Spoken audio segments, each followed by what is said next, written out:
Today's topic for discussion is drugs for gout. Gout is a metabolic disorder characterized by hyperuricemia. Means the uric acid level in the blood is raised. Uric acid is a product of purine metabolism, has low water solubility, especially in low pH. When blood levels are high, it is precipitated and gets deposited in joints, kidneys and subcutaneous tissues and damage them. Clinically, this is a very painful condition and there are swelling, redness, tenderness at various joints, especially in the small joints of fingers like first metatarsopharyngeal joint.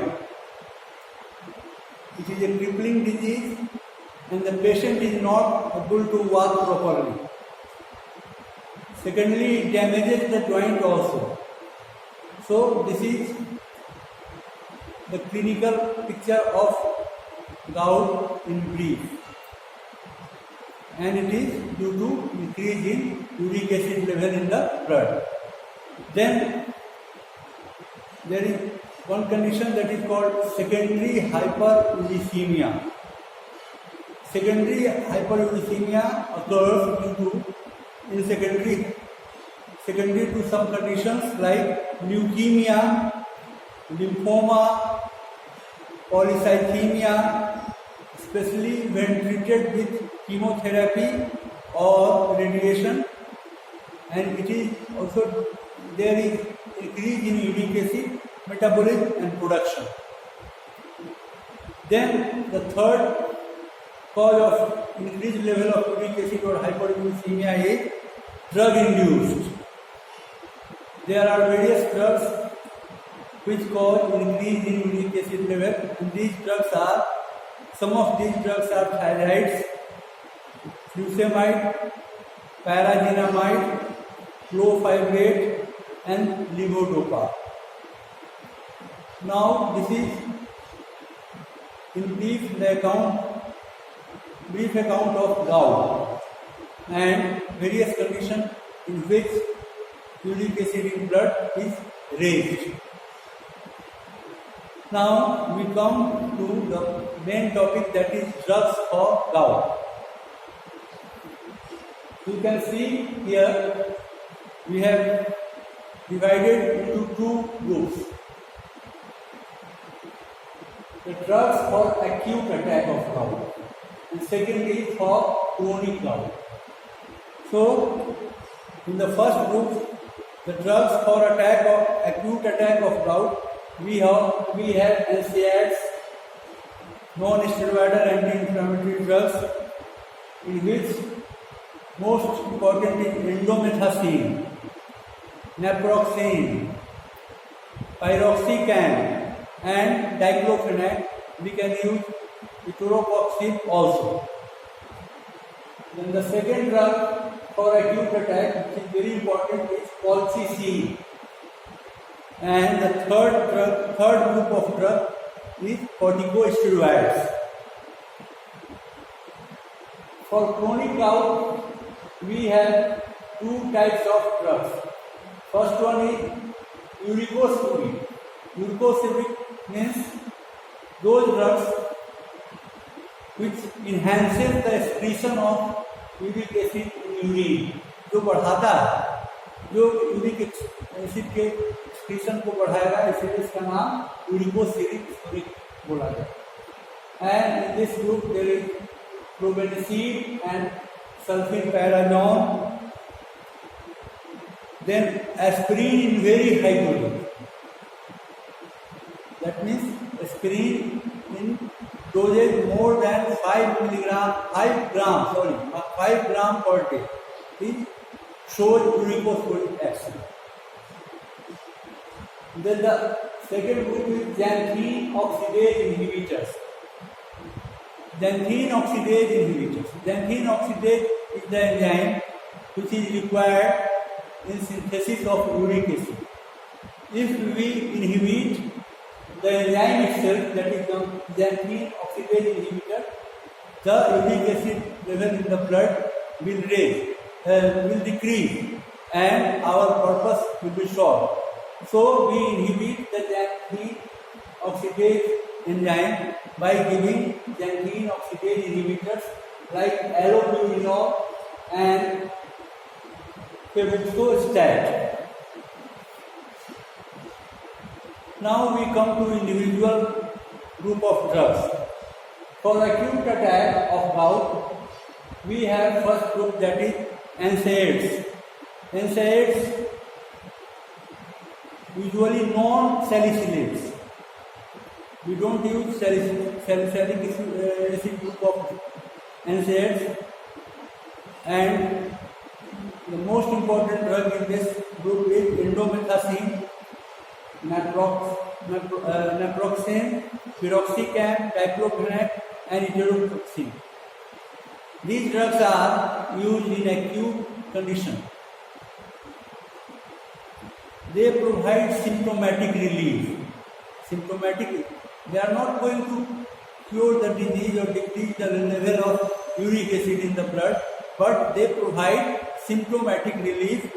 And when the patient comes, the most important complaint is painful joints, swelling and pain of the joint. So they provide symptomatic relief like relief of pain, swelling and redness. NSAIDs also prevent inflammatory responses to urate crystals. Urate crystals get deposited to the joint, and they increase further inflammation. So NSAIDs also prevent inflammatory responses to the urate crystals. NSAIDs can be used for short-term prophylaxis also. Short-term prophylaxis means to prevent acute attack when therapy with uricosuric drugs or allopurinol is initiated. In chronic gout में जब हम लोग uricosuric drug या एलोपुरिनॉल use करना चाहते हैं, उस समय एक्यूट अटैक को प्रिवेंट करने के लिए हम लोग NSAIDs का यूज कर सकते हैं. Then the other drug for acute attack is colchicine. Colchicine is a very important drug for gout, and it is an alkaloid isolated from a plant Colchicum atmanae, and it is a specific drug for gout. Specific drug, I repeat. Pharmacokinetics. It is well absorbed when given orally, metabolized in liver and excreted in bile and goes to intrahepatic circulation and finally excreted in urine. Then we come to pharmacodynamics or mechanism of action. Here in brief we will try to know about the pathogenesis of acute gout. An acute attack of gout is started by precipitation of urate crystals in synovial fluid.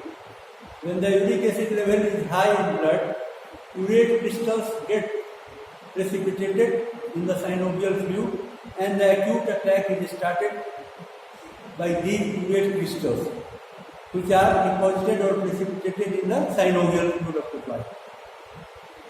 Urate crystals start inflammatory response, chemotactic factors are produced, granulocyte migration occurs into the joint, leading to phagocytosis of urate crystals. and they release a glycoprotein. This is important. They release a glycoprotein which further aggravates inflammation. There is increase in lactic acid, so there will be fall in local pH, leading to increased in precipitation of urate crystals, and a vicious cycle is set up. pH is low, so precipitation of urate crystals is enhanced, and this leads to vicious cycle. Then there is release of lysosomal enzymes which causes joint destruction. This is in short about the pathogenesis of gout, acute gout. Now, colchicine inhibits release of glycoprotein and the subsequent events by binding with intracellular tubulin.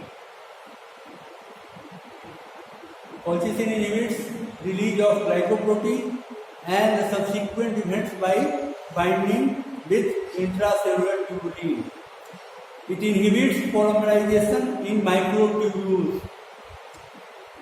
It decreases migration of polymorphs in the inflamed joint, so less glycoprotein release and subsequent events are lesser. So there is interruption in the vicious cycle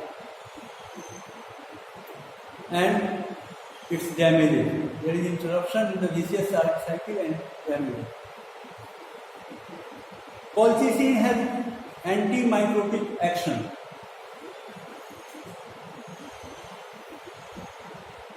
Colchicine has antimitotic action and causes arrest of metaphase by binding microtubules of mitotic spindles. Antimitotic action it has causes arrest of metaphase by binding to microtubules of mitotic spindles. So it is also called spindle coiling. It increases gut motility by neural mechanism.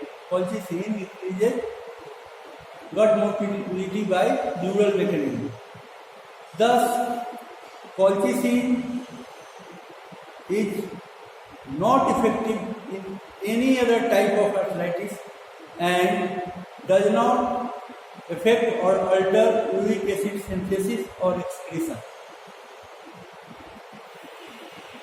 Now we come to the therapeutic uses of colchicine.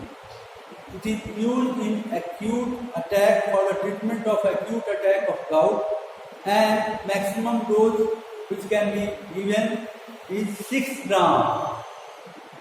It can be given orally, and when we use orally, we give 1 gram stat, then half gram every 2 hours till relief of pain occurs or toxicity appears. Usually the toxicity is diarrhea. This drug can be given intravenously also, and when we use intravenous route, we give 2 milligram stat, then half milligram every 6 hours until relief of pain or appearance of toxicity. Maintenance dose is usually 0.5 milligram to 1 milligram per day up to 4 to 8 weeks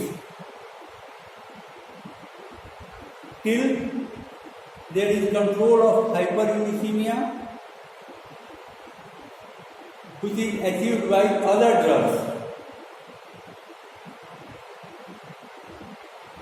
The relief of pain by colchicine and relief in symptoms by colchicine is dramatic and specific. So, this drug may also be used as diagnostic, as a diagnostic drug. Means if you administered colchicine to a joint pain patient and there is relief, you can very well confirm or say that this might be a case of gout. In other kind of arthritis, other type of arthritis, this colchicine does not help. Then diarrhea is the main side effect, but IV route, when given by IV route, it produces less diarrhea. Then the other usage of colchicine is prophylaxis of gout, which can be, this drug can be used 1 to 2 milligram oral weekly. And miscellaneous uses are prophylaxis of familial Mediterranean fever or polyserositis, hepatic cirrhosis, sarcoid arthritis, and psoriasis. So these are the miscellaneous uses. Now we come to the adverse effects. First and foremost is diarrhea, nausea, vomiting, and abdominal pain may also occur. This diarrhea is usually due to accumulation of the drug in the intestine and inhibition of mitosis in rapid turnover of mucosa. Hepatotoxicity. It is toxic to liver, so other adverse effect is hepatotoxicity. Nephrotoxic also, and it may cause hematuria or alburia. Reversible alopecia, loss of hairs, but this alopecia is reversible. When we stop the drug, the hair alopecia is improved. Then this may cause bone marrow depression. So, in brief, this is all about this colchicine. Now the third group of drugs for acute attack of gout, corticosteroids. They are used in severe or refractory cases for pain relief. When NSAIDs fail and pain relief does not occur by giving NSAIDs, we use corticosteroids. Prednisolone 40 to 60 milligram may be given, which is gradually tapered off to 10 milligram once daily. Corticosteroids may give symptomatic relief, which may be dramatic, and it is used usually when NSAIDs are not effective. They do not arrest the disease process. They provide only symptomatic relief, they do not arrest the disease process. Prolonged use of corticosteroids, as you know very well, may cause serious side effects. So we don't use for a very long period. Just for a short period to provide symptomatic relief. So it should be used for short term only. So in short, you can understand the drugs for treatment of acute attack of gout. Now we come to the treatment of chronic gout. In this group, we have two types of drug. Uricosuric means which enhances the excretion of uric acid. So they are called uricosuric. And the other group is xanthine oxidase inhibitor. Xanthine oxidase is the enzyme responsible for synthesis of uric acid. So we inhibit the enzyme itself. So now we come to uricosuric drugs. And the important drug here is probenecid. probenecid. Probenecid is an organic acid which, like other organic acids, is both secreted and reabsorbed by the renal tubules. Like any other organic acid, this probenecid, which is also an organic acid, is both secreted and reabsorbed by the renal tubules, acting at anionic transport sites. They act at anionic transport sites. Now, the pharmacokinetics of this probenecid. It is well absorbed orally, metabolized very slowly, and excreted by kidneys. It is completely reabsorbed by the renal tubules after its secretion from organic acid transport site. It is completely reabsorbed by the renal tubules after its secretion from organic acid transport site in the proximal tubules. All these are happening in the proximal tubules. The plasma half-life is 8 to 10 hours. Now we come to the mechanism of action. Probenecid competitively blocks active transport of organic acid in the renal tubules. The transport being unidirectional, the net effect of probenecid block depends upon whether the secretion or reabsorption of the particular organic acid is quantitatively dominating. Means whether the secretion is more or reabsorption is more. Which one is dominating? Uric acid is largely reabsorbed. I stress reabsorbed. So uric acid is largely reabsorbed while less of it is secreted. Means dominant part here is reabsorption, secretion is not dominant, less. So only 1/10 of the filtered fluid is excreted in the urine. Probenecid therefore promotes its excretion, and this is called uricose-uric effect.